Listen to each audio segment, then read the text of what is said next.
Dicen que hay personas que no nacen rotas, sino que la vida las va quebrando poco a poco. Así era Daniel, un hombre de 35 años, con los ojos cansados y un alma que ya no creía en los milagros. Su vida era una rutina gris.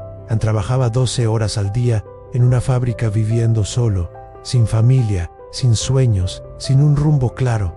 Pero no siempre fue así. Hubo un tiempo en que Daniel era un joven lleno de esperanza, con metas y con el deseo ardiente de ser artista. Pero la vida, esa maestra tan dura, le había arrebatado todo, pieza por pieza. Primero, un accidente que le robó la movilidad parcial en una pierna, dejándolo con una cojera permanente y un dolor constante. Después, la muerte de su madre, su único apoyo incondicional, la única persona que creía en su talento. Y finalmente, el golpe más cruel en el abandono de la mujer que le había jurado amarlo para siempre, quien se fue diciendo que ya no podía cargar con su tristeza. Con cada pérdida, una parte de él se apagaba. Daniel se había convertido en un fantasma con nombre, un autómata que se levantaba cada mañana solo para sobrevivir, para cumplir con el ciclo de trabajar, comer y dormir. El color se había ido de su mundo, reemplazado por una paleta de grises y sombras. Ya no había pasión, solo resignación. Nada más empeoró la vida.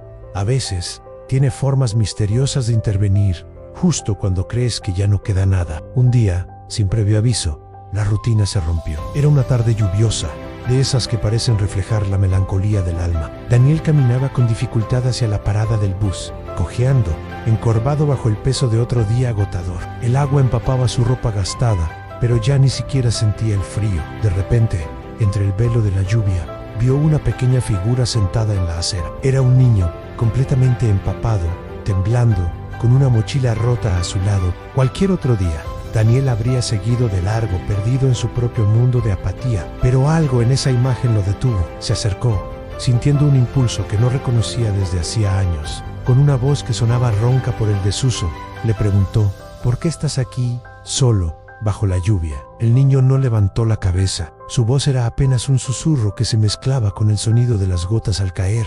Porque no quiero irme a casa, no quiero que me vean llorar. A esa frase, esa simple frase le atravesó el alma como una flecha. Era la misma sensación que él llevaba cargando por años, el miedo paralizante de que alguien viera su dolor, de que notaran lo roto que estaba por dentro. Sin pensarlo dos veces, Daniel se sentó a su lado en el frío y húmedo cemento. No dijo nada más. No había palabras que pudieran consolar un dolor así. Solo compartieron el silencio bajo la cortina de agua. Y en ese silencio, en esa compañía inesperada y muda, sin saberlo, algo muy profundo dentro de Daniel, algo que creía muerto, comenzó a despertar. Días después, el recuerdo de aquel niño no lo abandonaba. Mientras caminaba por una callejuela que solía evitar, lo volvió a ver. Esta vez, el cielo estaba despejado.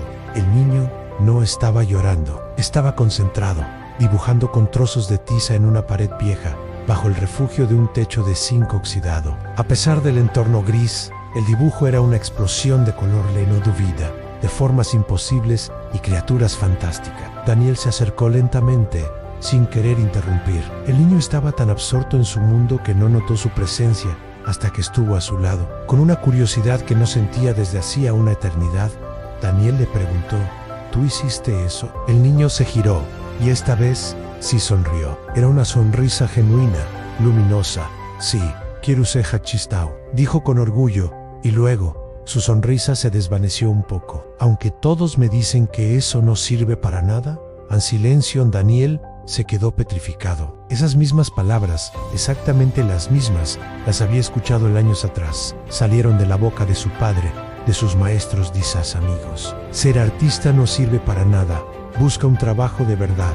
Deja de soñar. Esas palabras habían sido los martillos que destruyeron sus sueños, que lo convencieron de guardar sus lápices y encerrar su pasión en una caja. Esa noche, Daniel llegó a su pequeño y desolado apartamento, pero en lugar de dejarse caer en el sofá como siempre, algo lo impulsó hacia el fondo del armario. Allí, cubierta de polvo y telarañas, estaba una caja de cartón. Con manos temblorosas, la abrió. Dentro estaban sus viejos lápices, sus cuadernos de bocetos, sus pinturas secas, sus pinceles olvidados. Eran las reliquias de una vida que creía haber enterrado para siempre. Acarició un viejo dibujo, un retrato de su madre sonriendo. No lo sabía aún, Pero en ese preciso instante, había comenzado a recuperar lo más valioso que había perdido su propósito. Durante las noches, después de las largas jornadas en la fábrica, Daniel volvió a dibujar. Al principio, sus manos se sentían torpes, extrañas. Sus trazos eran inseguros, pero no se rindió. Noche tras noche, la pasión regresó, como un fuego que se reaviva lentamente. Poco a poco, la oscuridad de su mente comenzó a llenarse de formas, de líneas, de color. Pero la vida no suele darte luz sin antes probar tu resistencia una última vez. Una madrugada, al regresar exhausto del trabajo, Daniel encontró su calle sumida en el caos. Ambulancias, bomberos, gritos. Su edificio estaba en llamas. Una densa columna de humo negro se elevaba hacia el cielo nocturno. El fuego había consumido su apartamento y con él sus dibujos, sus obras recientes, toda su esperanza recién nacida. Todo otra vez. Cayó de rodillas en medio del asfalto mojado por los camiones de bomberos, ignorando el humo y los gritos de los vecinos. El dolor y la rabia lo ahogaron. Miró al cielo y gritó con toda la fuerza de su alma rota: ¿por qué otra vez? ¿Por qué siempre yo? Se sentía derrotado, maldecido. Era la señal definitiva, pensó. No estaba destinado a ser feliz. Y en ese instante de desesperación absoluta, en medio del ruido y el pánico, escuchó una voz pequeña y familiar que lo llamaba. Señor, era el niño. Había corrido hacia él, con los ojos llenos de preocupación. Lo miró fijamente y con una sabiduría que no correspondía a su edad, le dijo: no importa si lo perdiste todo. Mientras tú sigas aquí, puedes volver a hacerlo. Daniel lo miró, con el rostro cubierto de lágrimas y ceniza, y en las palabras de ese niño, entendió algo fundamental. No era la vida quien lo estaba castigando. Era él mismo quien, durante años, había dejado de luchar. Había aceptado la derrota antes de tiempo. Pasaron los meses. Daniel no tenía casa ni posesiones, pero tenía algo más valioso en una nueva determinación. Con lo poco que consiguió, compró latas de pintura en aerosol y comenzó a pintar en las calles. Buscaba muros abandonados, paredes grises y sin vida, y las transformaba en lienzos gigantes. Su arte empezó a hablar por él, a contar su historia. Sus murales eran mensajes de resiliencia, de color sobre el gris, con una frase que se repetía en siempre se puede volver a empezar.